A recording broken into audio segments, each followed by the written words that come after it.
A relative of Senator Marcoleta was said to hold a directorship at Stronghold Incorporated and Milestone Guarantee insurance companies that provided bonds for contractors owned by the flood control king and queen, Curly and Sara Diskaya. Sa kamalasan niya, nagkataon na putol pala ang kopya ng affidavit ni Gutesa. Kung todo, tinayuan pa niya para ibigay ang kanyang kopya na parang bida sa eksena. Pero nakakatawa, Mr. President, ay wala nang mas lilinaw pa sa sariling pag-amin ni Senator Marcoleta. Tumanggap siya ng pera para magkaroon siya ng utang na loob sa mga taong yon. Isang maliwanag na admission against interest. Bilang isang abogado, dapat alam ni Senator Marcoleta na dahil dito ay shoot siya sa balde sa kasong indirect bribery. Mr. President, it is also coincidental that multiple news outlets revealed a damning link between Senator Marcoleta and the Diskayas. In one news story, a relative of Senator Marcoleta was said to hold a directorship at Stronghold Incorporated and Milestone Guarantee insurance companies that provided bonds for contractors owned by the flood control king and queen, Curly and Sara Diskaya, at the center of a multi-billion peso flood control corruption scandal, raising conflict of interest questions in a high-profile Senate probe. Hindi pa po dito nagtatapos ang pagbibida ni Senator Marcoleta. Noong September 25, 2025, nagpresenta si Senator Marcoleta ng surprise witness sa katauhan ni Mr. Orly Gutesa. As chairman, I did not raise any objection to members like him introducing surprise witnesses during the proceedings at that time, as long as it can help in unearthing the truth behind the flood control mess, including and most importantly, exposing the masterminds if evidence warrants. Gayunpaman, hindi pa man tapos ang araw, pumalag na sa media ang sinasabing nakapirma sa notary public na si Attorney Pechi Espera. Nakalaunan ay naging kasalanan ko pa din sa paningin ni Senator Marcoleta. Hindi po ang Senado ang nag-iimbestiga at nagbigay ng hatol na forged ang notaryo ni Gutesa. Mismong ang Branch 18 ng Regional Trial Court ng Manila ang nag-imbestiga. Independent yon sa Senado. Sa halip na tanggapin, galit pa sa resulta ng kaso dahil hindi naaayon sa gusto niyang kalalabasan ng imbestigasyon. Asal bida talaga. Ang matindi pa, nanakot pa na magsasampa ng kaso laban sa judge at abogado. Again, style bida. Pa-victim effect pa po masyado na parang bida sa pelikula. Mr. President, ang kwento pa, ako daw ang nagpapahiwatig na tinuturuan o kinocoach niya si Gutesa sa bahaging ito ng pagdinig. Mr. President, sa obserbasyon ng napakaraming nanonood, tila baga tinuturuan niya kung anong pahina. Page 20 nga daw ang basahin. Sa kamalasan niya, nagkataon na putol pala ang kopya ng affidavit ni Gutesa. Kung todo, tinayuan pa niya para ibigay ang kanyang kopya na parang bida sa eksena. Nakakalimutan yata ni Senator Marcoleta na naka-live TV coverage ang pagdinig, kaya walang pakundangan at walang kahihiyan sa inasal niya. Kaya nga kitang-kita, pati si Henry Alcantara tawang-tawa. Nakalimot din sandali na hindi pa siya state witness nung nag-testify si Gutesa. Let us watch the actual video dahil baka sabihin na naman niya nag-splice kami ng video. Let's watch. Ang nasabing basura, ito, Merong napuputol sa binabasa mo eh.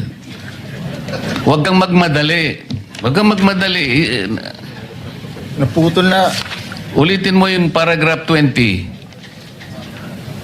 wala na ako na, hindi ko makita na putol na siya.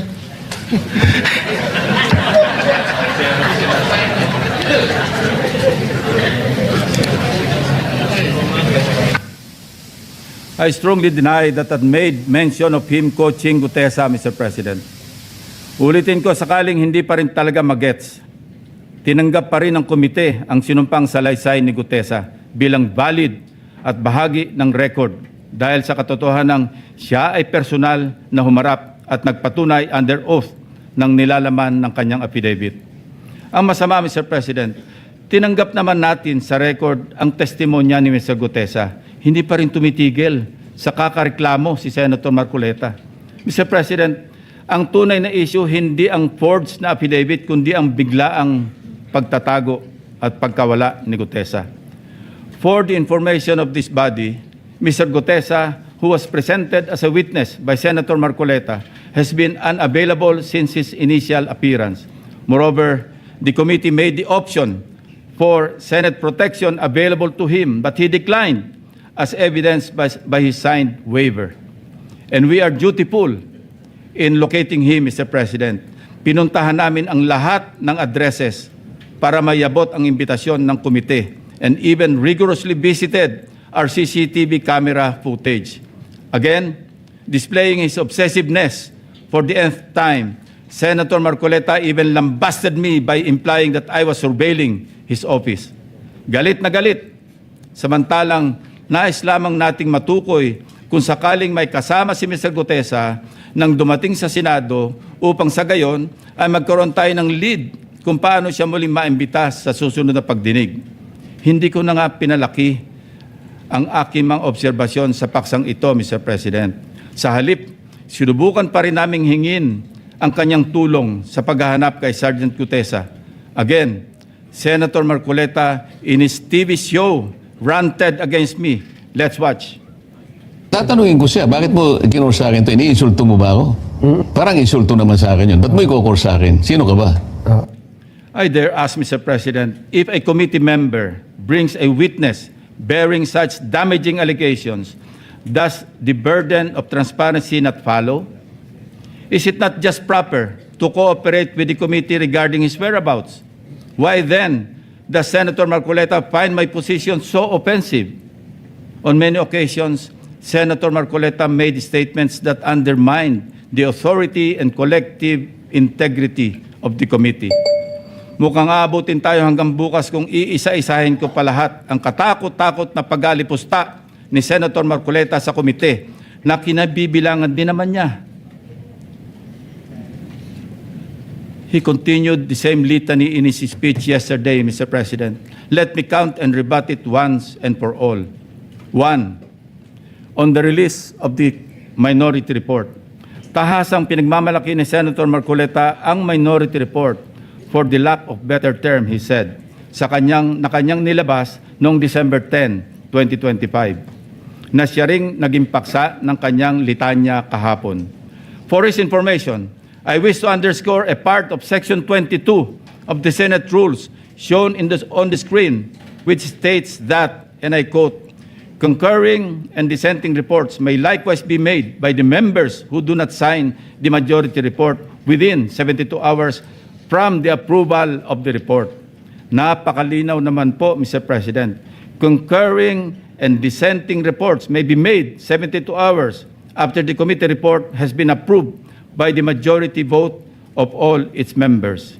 Siya na nga itong gawa ng mga bagay na wala naman sa alituntunin ng Senado. Pagkatapos, ako ang pagbibintangan niya na epal. He even had the audacity to declare, and I quote his speech, a submission anchored on the same hearings, 3 of which he actually presided, the same resource persons, and the same affidavits. Masasabi ba niyang pangbasura lang din ang lahat ng yun? At this point, Senator Marcoleta must know that rhetorical fallacies do not amuse me, Mr. President. If the release of this so-called minority report and its contents did not amount to a direct affront to the chairman and to the committee as a collegial body, then I'm not sure what is.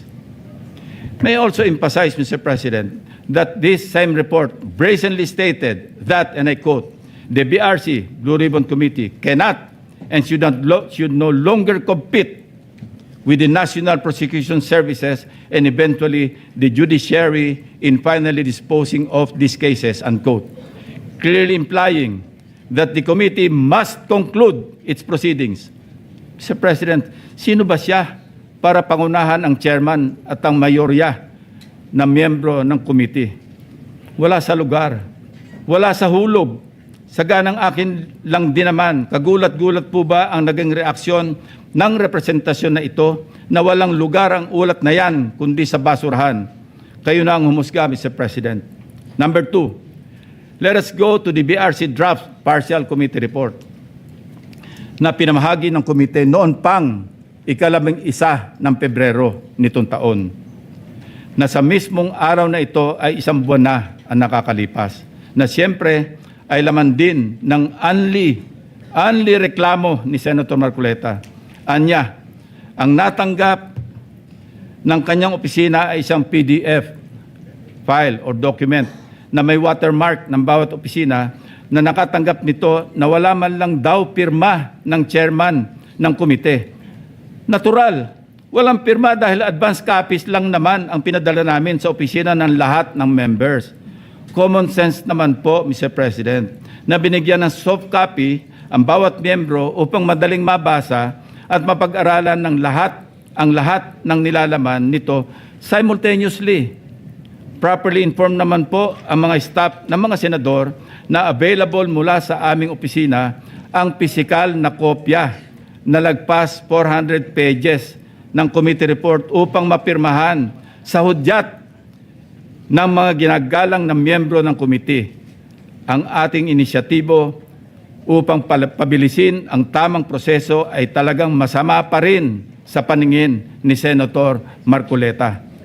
Tulad ng ginagawa din naman ng ibang miyembro ng komite, panay din ang follow-up namin sa kanyang opisina na kung nais na ba niyang pumirma sa printed copy ng report, kahit ay dissent remark ay wala siyang ginawa. Bakit ngayon ay maghahanap siya ng Blue Ribbon Committee report na nakatenga sa kanyang opisina nung isang buwan pa? Incidentally, as of yesterday, only Senator Bam Aquino has affixed his signature on the partial committee report.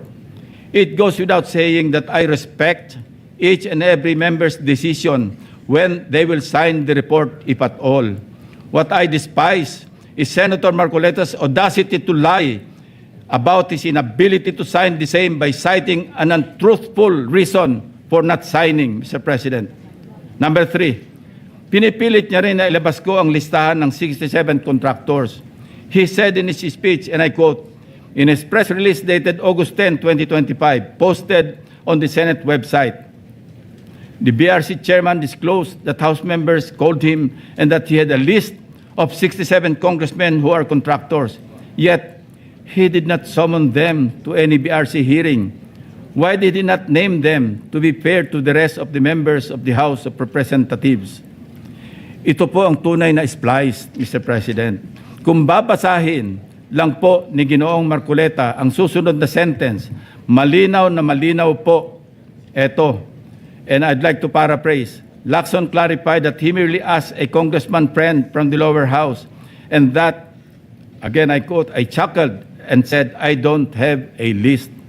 Ulitin ko po, noon at hanggang ngayon, kahit ipagpilitan at isplice ng kung sino, wala akong listahan at wala akong sinasabing may hawak akong listahan ng mga tinuguroang contractors.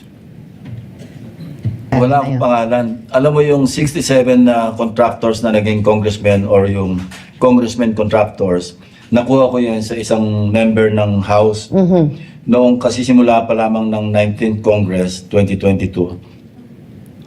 Number 4, madiin din po ang pag-question ni Senator Marcoleta sa interparliamentary courtesy. He said, and I quote, "This doctrine, Mr. President, which is not even part of our rules, is not absolute." And then he added, "If anything, those who occupy the highest offices in the government must be the first to answer, not the last to be asked," unquote. Senator Marcoleta even mentioned, again, and I quote, "The members of Congress have no immunity from investigation, subpoena, or public scrutiny," unquote. Mr. President, hypothetically, if the House of Representatives initiates an investigation on Senator Marcoleta's statements of contributions and expenditures, or SOSE, over an alleged discrepancy, would the Honorable Senator stand by his position to disregard interparliamentary courtesy? If his former colleagues were to issue a subpoena, a show cause order, or even a warrant of arrest, would he still argue about the relevance of interparliamentary courtesy? Ito po ang tunay na hypothetical question, Mr. President. Lest we forget, 2 taon pa lamang ang nakakalipas, siya mismo ang nagsisisigaw sa House of Representatives at nag-motion na i-terminate ang budget deliberations para bigyan ng parliamentary courtesy ang Office of the Vice President. In his words, Mr. President, Parliamentary procedures, Madam Chair, grow from or are enriched by traditions, experiences, and precedents. You may not like the person, you may not like her presence here, but you have to respect the office of the Vice President. That is all, because that is guided by the tradition. Kahapon po, kagaya po na sinabi nila, wala nang pinagtanong sa office of the President, and that is correct. That is in line with that tradition. such hypocrisy, such double standard, such a farce that does not dignify an answer, Mr. President. Incidentally, since I mentioned this SOSE case with the COMELEC in violation of the Omnibus Election Code, kung ninanais ko lamang na ipahamak siya, ay naghain na sana po ako ng Senate resolution calling for an inquiry in aid of legislation para ipatawag ang mga COMELEC officials upang ipaliwanag bakit masyadong delayed ang usaping ito. When the issue of Senator Marcoleta's failure to disclose his campaign contributors in his sources surfaced, our dear colleague tried to clarify the matter. In fact, during his own show, Saganang Mamamayan, dated November 8, 2025, he made the following disclosure. Please watch. Nelson, alam mo, mga kaibigan ko, nagbigay sa akin talaga. Alam mo, pakiusap lang nila, isa lang. Tanggapin mo ang tulong namin sa'yo. Okay. Congressman ako noon, Kong, kami po ay naniniwala na karapat dapat kang makarating sa Senado. Tanggapin mo ang lagang to. Marami sila. Isa lang ang kanilang pakiusap sa Ano akin. po yun? Eh sana wag mo na kaming i-disclose ang identity. Ngayon, kapag ka naglagay ako ng figure sa contribution, mapipilitan akong mag-disclose ng pangalan nila. Alam mo kung bakit? Merong kaakibat na kung tawagin ay deed of acceptance of donation. Paano yun kako? Contribution to eh. Oo. Hindi, sabi niya, binigay ko nga sa'yo, contribution, pero utang na loob mo sa akin yan. Ituring mo na lang na utang, sabi niya, di ba? Loan.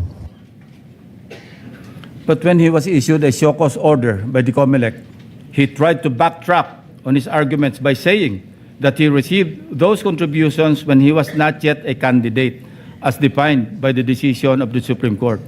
I guess Senator Marcoleta and his legal team thought they were being smart by being technical about when these contributions were made. Pero nakakatawa, Mr. President, ay wala nang mas lilinaw pa sa sariling pag-amin ni Senator Marcoleta. Tumanggap siya ng pera para magkaroon siya ng utang na loob sa mga taong yon. Isang maliwanag na admission against interest, ang sabi nga ng mga abogado. Bilang isang abogado, dapat alam ni Senator Marcoleta na dahil dito ay shoot siya sa balde sa kasong indirect bribery under Article 211 ng Revised Penal Code dahil member siya ng House of Representatives ng panahon na yon. Maliwanag sa batas na krimen sa mga public officials na tumanggap ng pera o gift by reason of their office kahit walang pangako na particular act or omission sa nagbigay ng pera. Bakit nga ba hanggang ngayon ay hindi pa rin nilalabas ng COMELEC ang resolution ng SOSE case ni Senator Marcoleta? Number 4, as for Mr. Saldico, let me state this plainly. 2 beses nating siyang naimbitahan para personal na humarap at personal na mag-testify sa komite. He needs to appear and substantiate the statements he posted on his Facebook account.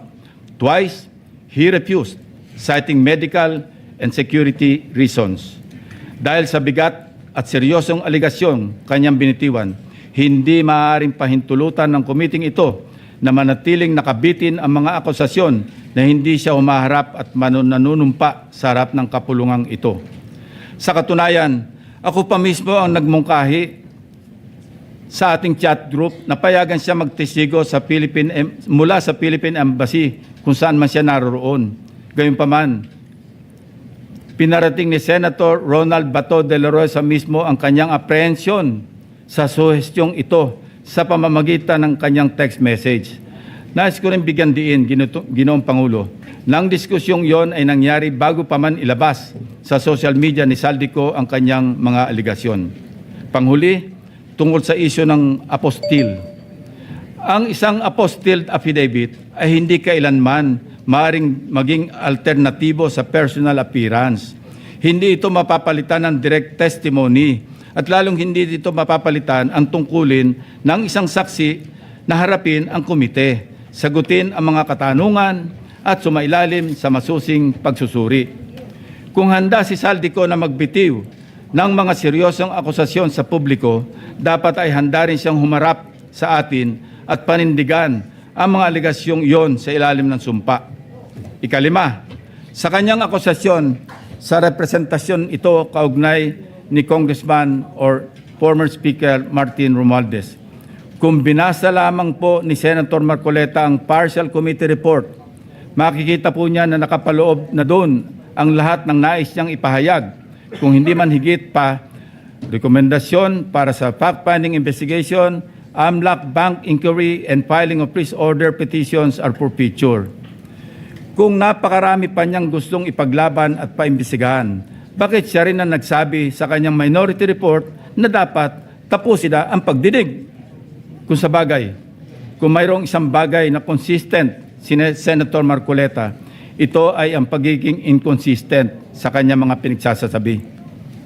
As to the other witnesses allegedly not invited by the committee, it bears stressing that the committee has not terminated its hearings, contrary to the suggestion in the so-called minority report.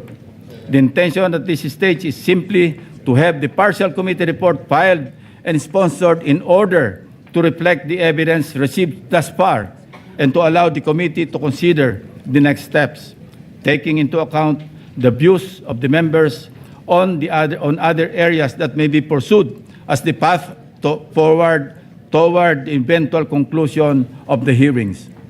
As to the other matters raised under the rules of the Blue Ribbon, the chairman serves as the chief executive officer of the committee and, as such, exercises broad discretion over matters pending before it, including the invitation of witnesses.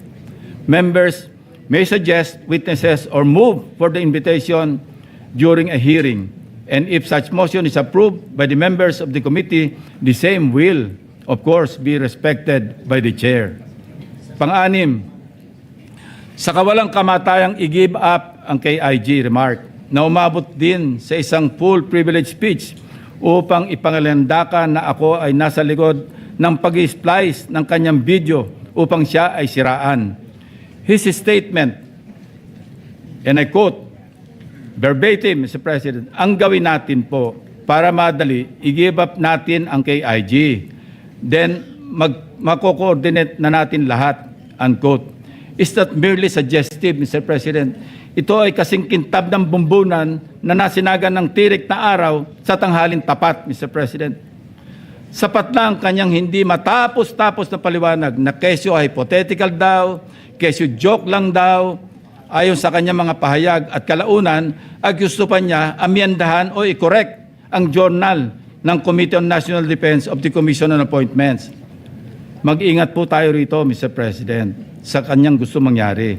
Your Honor, being the chairman of the Commission on Appointments and some of us here as members, we must study diligently the legal implications of Senator Marcoleta's motion now pending before the Commission on Appointments.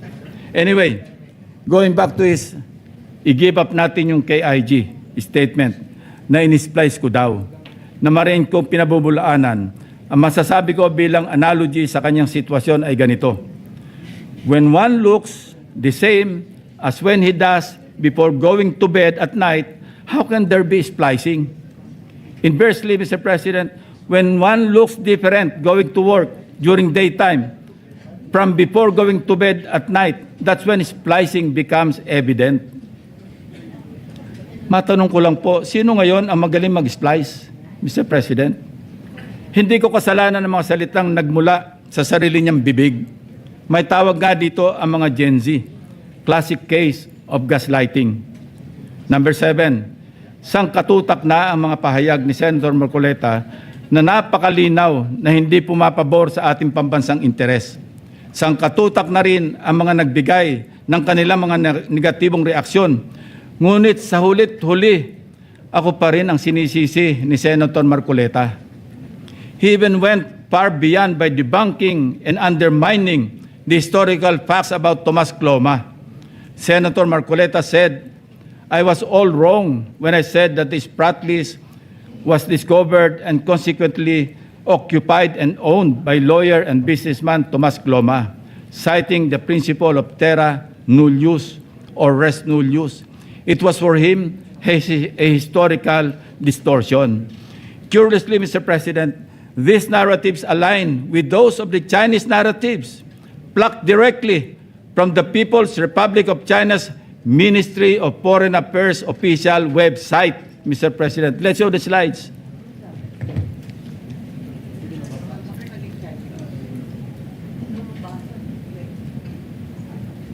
Ayan po, kita-kita natin kung anong sinabi ng website ng Ministry of Foreign Affairs ng People's Republic of China. Yan din ang kanya sinasabi.